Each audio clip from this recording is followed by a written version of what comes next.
এই ইনসিডেন্টটা যখন হলো, আই মিন আপনার হাজব্যান্ড যখন ডেয়ারিতে সেন্সলেস হয়ে পড়েছিলেন, তখন আপনি কোথায় ছিলেন? আই মিন এক্স্যাক্টলি ঠিক ওই সময় আপনি কোথায় ছিলেন? ওম আমাকে এসব কথা কেন জিজ্ঞেস করছে? আমি কখন কোথায় ছিলাম সেটা জেনে ওর কি লাভ? মাই গুডনেস, ওম কি কোনোভাবে ডেয়ারিতে আমাকে... নিশ্চয়ই তাই হবে, না হলে এরকম প্রশ্ন তো ওম আমাকে করবে না। সর্বনাশ করেছে, এবার আমি কি করব? না না, আমি কিছুতেই ধরা দেব না। যতই প্রশ্ন করুক ওম, আমাকে মাথা ঠান্ডা রেখে ওর প্রশ্নের উত্তরগুলো দিতে হবে। কি হলো, ভেবে মনে করছেন বুঝি? বাট ঘটনা তো কিছুক্ষণ আগেই ঘটেছে, তাহলে এত সময় কেন লাগছে আপনার মনে করতে? সময়? কিসের সময়? কি বলছো আমি কিছুই বুঝতে পারছি না, জানো তো ওম বেটা। মানে তুমি কি আমাকে জিজ্ঞেস করার চেষ্টা করছো যে ঠিক কোন সময় তোমার বউ তোমার বাবাকে মৃত্যুর মুখের দিকে ঠেলে দিয়েছে? দেন আই ডোন্ট নো, আমার সেটা জানা নেই। যদিও আমি সারাদিন বাড়িতেই ছিলাম। ও, এবার বুঝতে পেরেছি, আমি সারাদিন বাড়িতে ছিলাম আর আমি তোমার বাবাকে চোখে চোখে রাখিনি, সেই জন্য তুমি রাগ করেছো আমার ওপর। এসবের জন্য রাগ করার আমার কাছে কোনো টাইম নেই ম্যাডাম। বাট আপনি কেন আমায় মিথ্যে কথা বলছেন এটা নিয়ে আমাকে ভাবতে হবে। মিথ্যে? কিসের মিথ্যে? আমি কেন তোমাকে মিথ্যে কথা বলতে যাব? আমি কিন্তু আপনাকে ডেয়ারির দিকে যেতে দেখেছিলাম, তাও আবার এই প্রবলেমটা হওয়ার কিছুক্ষণ আগে।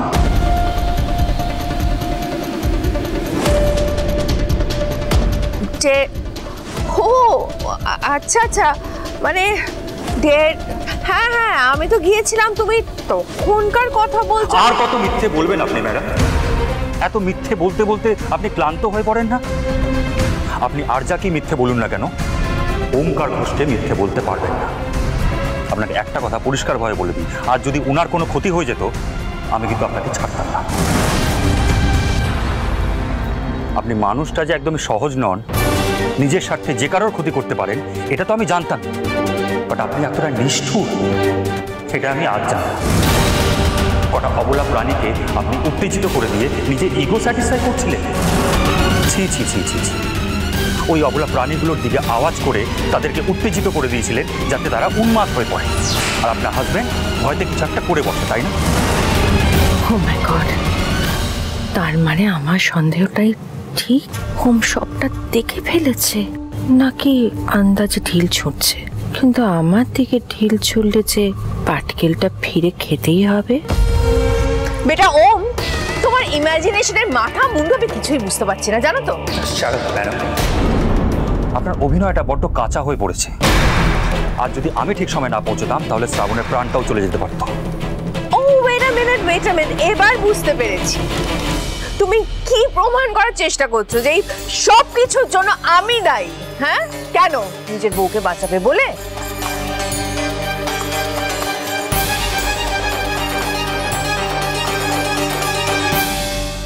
বাঁচাতে তো হয় অপরাধী, আর যে অপরাধ করেনি তাকে বাঁচানোর কোনো প্রয়োজনই হয় না।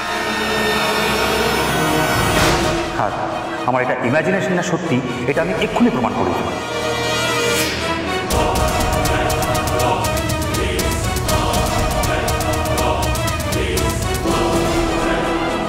আপনি কারো ভালো না করতে পারলে করবেন না, অ্যাটলিস্ট কারো ক্ষতিটা করার চেষ্টা করবেন না ম্যাডাম। আপনাকে আমি আরেকটা সুযোগ দিলাম, আপনি নিজের মতো নিজেকে ভালো করে গুছিয়ে নিন, অকারণে ঝামেলা টেনে আনুন, তাতে আপনার আমার এই পরিবারের সবার ক্ষতি হবে।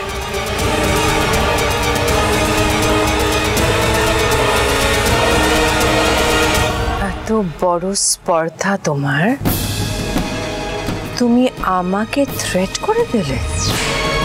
দুদিনের ছেলে, তুমি আমাকে সুযোগ দেবে ওমকার ঘোষ? এখনো তো অশান্তি কিছুই দেখোনি এই বাড়িতে।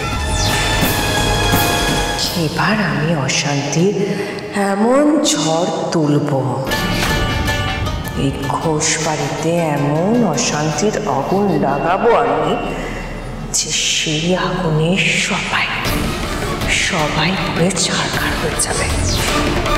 পারলে আমাকে আটকে দেখাও শ্রীমান ওঙ্কার ঘোষ।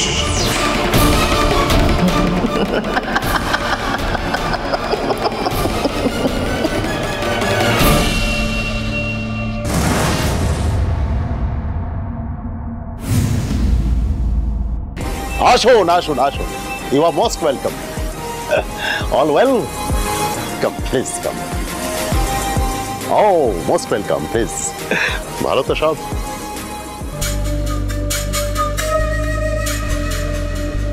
এই যে সব সাজানো দেখছেন, এই যে রঙ্গোলি টঙ্গলি করা হয়েছে, এগুলো কিন্তু কোনো ডিজাইনারের কাজ নয়, আমাদের বাড়ির সবাই মিলে করেছে। আর এই সমস্ত সাজানো, এই সব কিছু অ্যারেঞ্জ করেছে এই বাড়ির বউ। বাড়ির বউ বলতে কার কথা বলছো? বাড়ির বউ মানে হচ্ছে এই বাড়ির বউ, আমাদের ওমের বউ শ্রাবণ। আসলে ওই পরিশ্রম করে বুদ্ধি দিয়ে এই সবটা করেছে, আর আমরা বলতে পারেন ওর পাশে একটু দাঁড়িয়েছি, মানে হেল্প করেছি, এই আর কি। অসাধারণ। বিশ্বাস করো অমরেশ, প্রত্যেক বছর দীপাবলির সময় তোমাদের বাড়িতে আমি আসছি, কিন্তু কখনো এই ঘোষ বাড়িকে এত সুন্দর সাজতে দেখিনি। কখনো দেখনি মানে? বলো, অনেক বছর পর দেখলাম। বসুদাদি যখন ছিল তখন ঠিক এইভাবেই সাজানো হতো।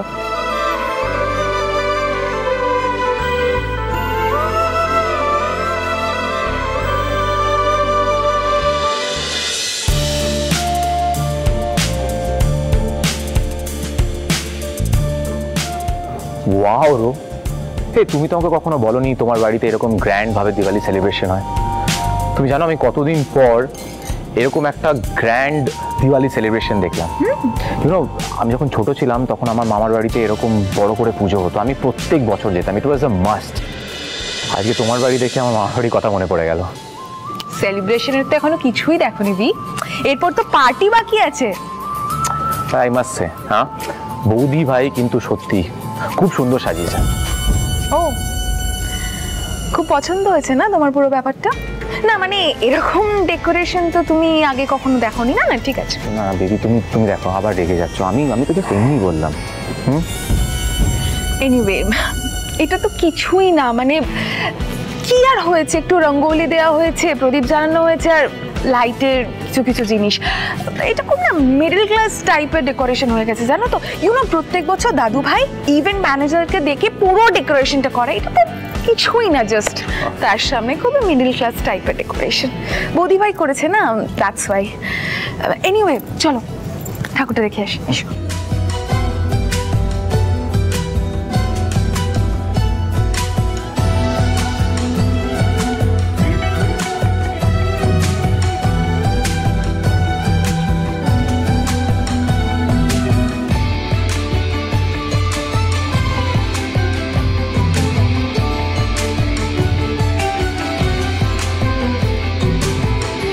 লাভলি ইভিনিং, এনজয়িং আ লট। ইয়াপ। পার্টিটা কখন শুরু হচ্ছে? কি রে, দাঁড়িয়ে দাঁড়িয়ে তো সেই থেকে গল্প করেই যাচ্ছিস। আমি বারবার করে বলছি বৌদি ভাইকে ডেকে নিয়ে আয়, তুই তো আমার কথা শুনতেই পাচ্ছিস না। আমি তো একটু ব্যস্ত ছিলাম, একটা কাজ করছিলাম, শুনবো কি করে? ওয়েট, আমি সিসকে ডেকে আনছি, দাঁড়া দাঁড়া।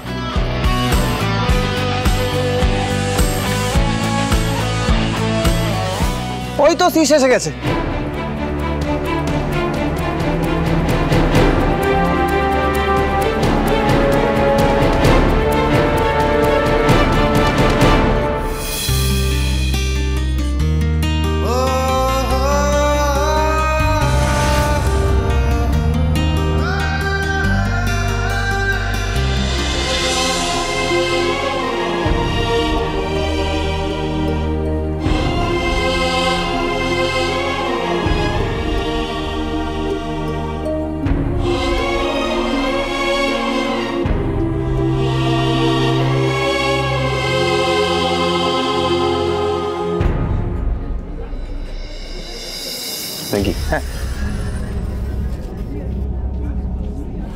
বাড়াবাড়ির একটা লিমিট আছে শ্রাবণ।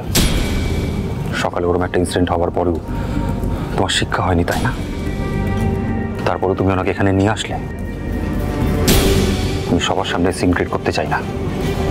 যাও, ওনাকে চুপচাপ ঘরে রেখে এসো। এখানে সিন ক্রিয়েট করার কি আছে? বাড়িতে এরকম একটা আনন্দের মুহূর্ত, বাবা নিজের ঘরে একা একা বসে থাকবে, সেটা তো হতে পারে না মিস্টার ঘোষ। বাবা সবার সাথে বসে আনন্দ করবেন। ডাক্তারবাবু তো নিজে বললেন যে বাবাকে সবার মধ্যে রাখলে বাবা তাড়াতাড়ি সুস্থ হয়ে উঠবে।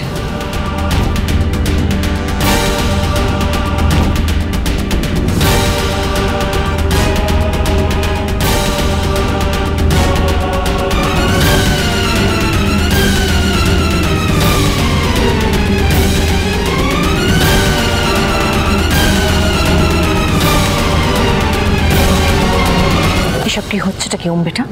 কি করতে চাইছে তোমার বউ আমাকে বলবে এক্স্যাক্টলি? আর তুমি বা কেন বুঝতে পারছো না যে তোমার বাবা এখনো সম্পূর্ণভাবে সুস্থ নন? সমরেশ এখনো অনেকটাই অসুস্থ। আর কিসের এত জেদ শ্রাবণের, আমি তো সেটাও বুঝে উঠতে পারছি না। এখানে সিন ক্রিয়েট না করলে চলছে না না তোমার বইয়ের। দেখো বেটা, আমার এই সব অশান্তি একদম ভালো লাগছে না। আর শ্রাবণী বাকি কি করে এতটা সেলফিশ হতে পারে? ও খালি নিজেরটাই ভাবছে, নিজের জেদের কথা ভাবছে, আর পরিবারের বাকিরা তাদের কথা ভাবছে না।